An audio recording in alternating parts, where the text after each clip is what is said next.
हा विजय माझा नसून तमाम वाईकर जनतेचा आहे. ज्या नम्रतेने आणि विश्वासाने जनतेने मला खुर्चीवर बसवले आहे त्याला कधीही तडा जाऊ देणार नाही.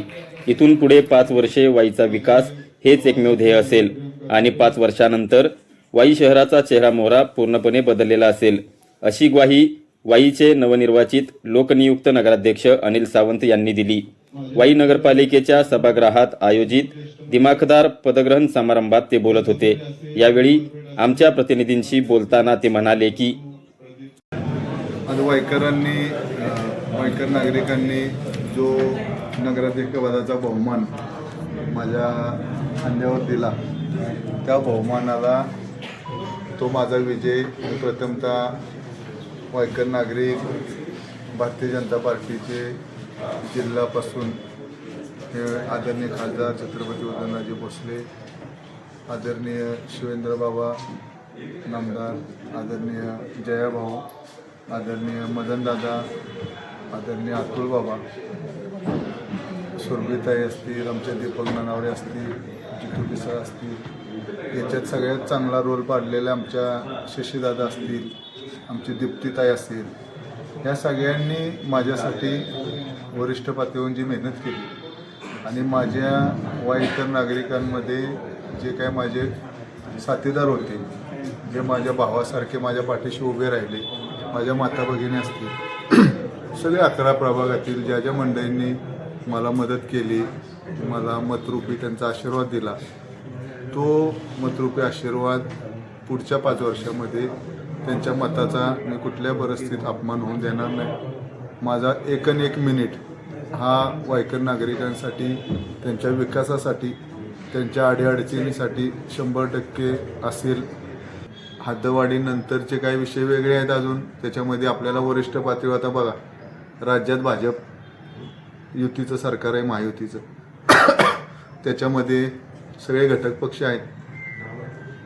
आज इथं मतदारसंघाचे प्रमुख म्हणून आबा आहेत समजा.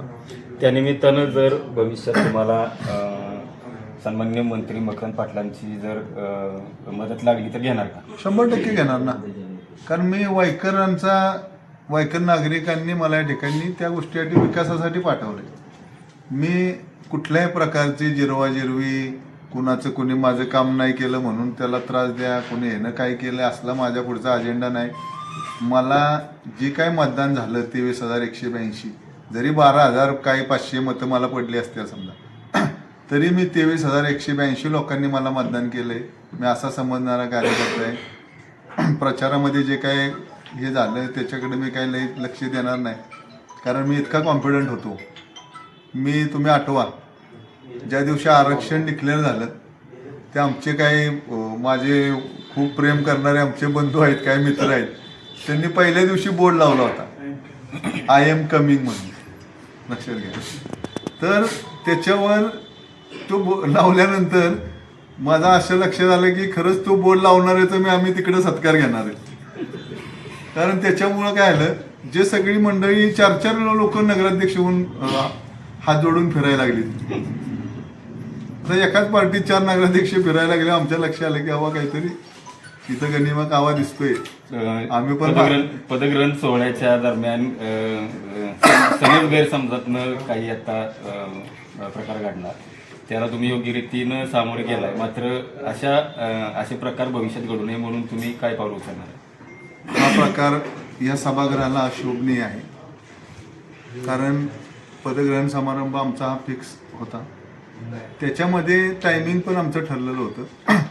प्रशासनानं मला ज्यावेळी पत्र दिलं त्यावेळेस ते 1:30चं टायमिंग, मी टायमिंग जे दिलं ते अपेक्षित मला 2चं टायमिंग होतं. परंतु ठीक आहे, आता कसं होतं, उत्साह आहे लोकांमध्ये. इथं बऱ्याच वर्षानं कमळ फुललंय. 10-1 हा विजय म्हणजे अख्ख्या जिल्ह्याला अचंबित करणारा विजय आहे. त्यामुळे थोडंसं कार्यकर्त्यांचा उत्साह राहणार. त्याच्यामध्ये एक 10-20 मिनटं डिले झालं समजा, तर त्याच्यातले बरेचसे सदस्य हे मागच्या ह्याच्यात पण होते. ही परिस्थिती उद्या जर वेगळी झाली असती आणि प्राध्यापक नितीन कदम जर निवडून आले असते आणि आमचे काही 5-6 लोक निवडून आले असते, तुम्ही काय विचार केला असता?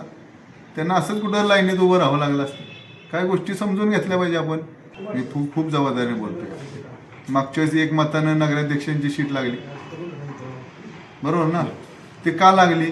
तर त्या गणपतीला काही गोष्टी मान्य नाहीत, त्या कृष्णाबाईला काही गोष्टी मान्य नाहीत, आणि त्याच्यातनं ते अजून बोध घेत नाहीत. म्हणजे ह्याच्यासारखं दुर्दैव नाही. आता माझ्यासारखा सामान्य कार्यकर्ता ज्याच्याकडं म्हणजे घरात 4 माणसं कुटुंबात, ही सगळी आता आमची टीम होती. पण मला सांगा, जर एवढं सगळी यंत्रणा समोर आहे, सगळ्या पद्धतीचं पोत्यानं लाडू आहेत, आणि असं असताना त्या गणपतीनं कौल असा का दिला हो? कुठंतरी आत्मपरीक्षणात आपण गेलं पाहिजे, असं मत आहे माझं. तुमच्याच माध्यमातून वाई शहराचं चांगलं स्वरूप पण जाणार आहे. आणि तुम्ही ठरवलं तर, तुम्ही 4था स्तंभ आहे, तुम्ही ठरवलं तर ते तसं पद्धतीनं पण घालवू शकता. माझ्या आपल्याला पण विनंती आहे की वाई शहराचं चांगलं स्वरूप लोकांच्या पुढे जावं. भविष्यात विरोधकांना सोबत घेऊन काम करताना वाईकरांना काय संदेश द्याल? बघा, ह्या सभागृहामध्ये जेव्हा लोक तुम्हाला निवडून लोकप्रतिनिधी देऊन पाठवतात, तर ते तुम्ही फक्त त्या पार्टीचे नसून ते त्या प्रभागाचे होता. समजा एखाद्या प्रभागात एखादा उमेदवार भाजपचा असेल आणि एखादा राष्ट्रवादीचा असेल, व एखाद्या ठिकाणी भाजपचा पडला असेल, राष्ट्रवादीचा आला असेल, किंवा एखाद्या ठिकाणी राष्ट्रवादीचा पडला असेल, भाजपचा आला असेल, परंतु तो असं त्यांनी ते लक्षात नाही घेतलं पाहिजे की बाबा ह्या लोकांनी मला मत नाही दिलं. त्यांनी ती सगळ्या प्रभागाचा तो प्रतिनिधी आहे. मग त्या प्रभागाला त्यानं जर न्याय द्यायचा प्रयत्न केला, तो जर सन्मानानं विकास डोळ्यापुढं ठेवून राहिला, तर माझी भूमिका तीच राहील की सगळे इथं आलेले सगळे सभागृहाचे हे सदस्य आहेत, येणारा निधी हा सगळ्या प्रभागामध्ये आपण चांगल्या पद्धतीनं काम करू. सगळ्यांना सन्मानाची 110% माझ्याकडनं नम्रतेची वागणूक मिळेल. आणि मला अपेक्षा हीच आहे की या सभागृहात आल्यावर जशा मागच्या काळात कुरघोड्या झाल्या, विषय झाले, तसे होऊ नये. आपण साथ द्या, माझी 100% तुम्हाला साथ राहील. कारण माझा प्रत्येक मिनिट ना मिनिट हा शहराच्या डेव्हलपमेंटसाठी असेल. इथनं पुढचं मी त्या पदाला 110% न्याय द्यायचा प्रयत्न करेन.